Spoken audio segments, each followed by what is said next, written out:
आइए अब जानते हैं कि वियतनाम की उपनिवेशिक अर्थव्यवस्था कैसी थी।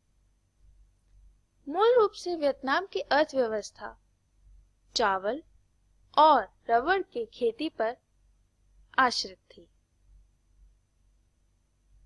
यहाँ के मजदूरों से एक तरफा अनुबंध व्यवस्था के तहत जबरदस्ती काम करवाया जाता था। एक तरफा अनुबंध व्यवस्था वह व्यवस्था है जिसमें मजदूरों के पास कोई भी अधिकार नहीं होता, जबकि उनके स्वामियों के पास उन्हें दंडित, यहाँ तक कि जेल में डालने तक का अधिकार होता है। मजदूरों की हालत बहुत खराब थी और यहाँ तक कि चावल और रबर की खेती के अधिकतर भाग अमीर फ्रांसीसियों और वियतनामियों के हाथ में ही थे। विकास के मार्ग में रुकावटें थीं, जैसे कि कम पैदावार का होना, देश की बढ़ती हुई आबादी और कर्जों में डूबे हुए किसान। आइए आगे बढ़ते हैं। उपनिवेशों के विकास करना जरूरी क्यों था? पॉल बर्नार्ड एक मशहूर लेखक और नीति निर्माता थे। उनके अनुसार स्वामी देशों का मुनाफा तभी संभव हो सकता था जब गुलाम देशों की अर्थव्यवस्था को सुधारा जाए।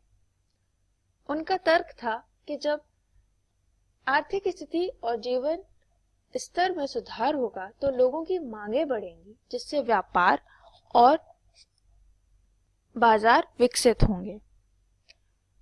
वियतनाम की अर्थव्यवस्था को सुधारने के लिए उन्होंने कुछ सुझाव दिए, जैसे कि भूमि सुधारों को अपनाना और औद्योगिकरण को अपनाना। इसके पीछे उनका तर्क था कि भूमि सुधारों से ग्रामीण क्षेत्रों की गरीबी को सुधारा जा सकता है और औद्योगिकरण से हर तबके के लोगों के लिए रोजगार उत्पन्न किया जा सकता है। किंतु दोस्तों, फ्रांस ने बिल्कुल ही विपरीत दिशा में काम किया, जिसके फलस्वरूप वियतनाम का जीवन स्तर गिरता चला गया और यहाँ पर जमींदारों का बोलबाला हो गया।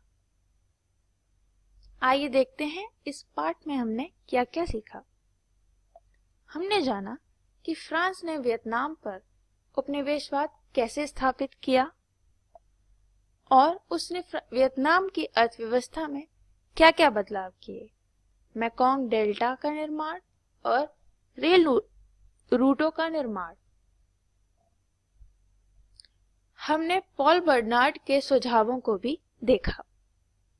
आशा करती हूँ कि इस पाठ का पहला अंश आपको अच्छे से समझ में आया। आप तारीखों और घटनाओं को अपनी किताब से एक बार अच्छे से पढ़ें और प्रश्नों का भी अभ्यास करें। धन्यवाद।